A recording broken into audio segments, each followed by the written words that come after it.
In Chapter 7 titled The Stock Market, Its Role and Its Limitations, continued, further delves into the intricacies of the stock market and the limitations investors should be aware of.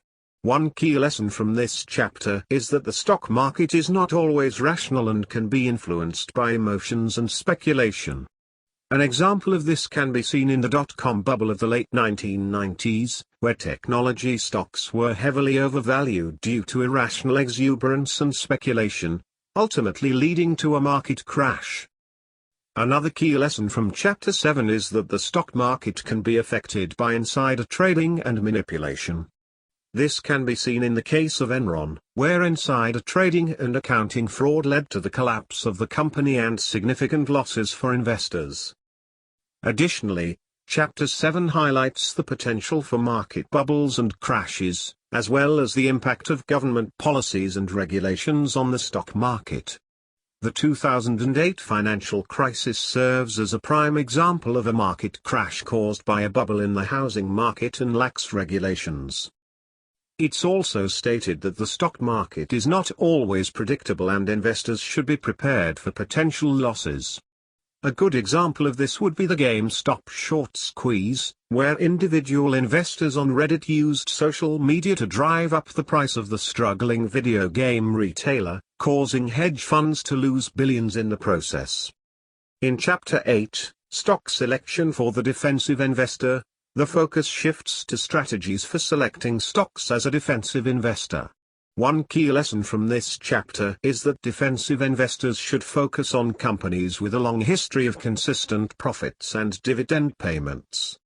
An example of this would be a company like Procter & Gamble, which has a history of consistent profits and has paid dividends for over 125 years. Additionally, Chapter 8 emphasizes the importance of analyzing financial statements, particularly balance sheets, to assess a company's financial health. This can be seen in the case of General Electric, where a closer examination of the company's financial statements revealed significant financial troubles, leading to a decline in the company's stock price.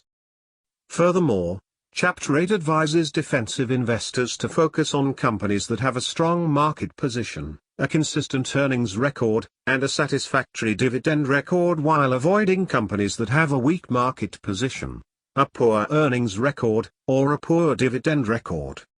A good example of this would be comparing a company like Apple with a company like BlackBerry, where Apple is a strong company with a consistent earnings record, while BlackBerry struggled to stay relevant in the smartphone market. Chapter 9, Stock Selection for the Enterprising Investor, provides guidance on strategies for selecting stocks as an enterprising investor. One key lesson from this chapter is that enterprising investors should focus on companies that are undervalued or underfollowed by the market.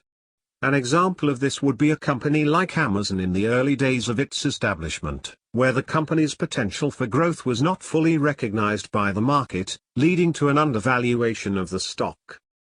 Additionally, Chapter 9 advises enterprising investors to analyze a company's management, products, and competition when analyzing a stock. A good example of this would be Tesla, where a closer examination of the company's management, products and competition in the electric vehicle market led to the recognition of its potential for growth. Furthermore, Chapter 9 advises enterprising investors to look for companies with a strong growth potential, either through new products or new markets. An example of this would be Netflix, which started as a DVD rental by mail company, but shifted its focus to streaming video, which led to tremendous growth in the company's stock price.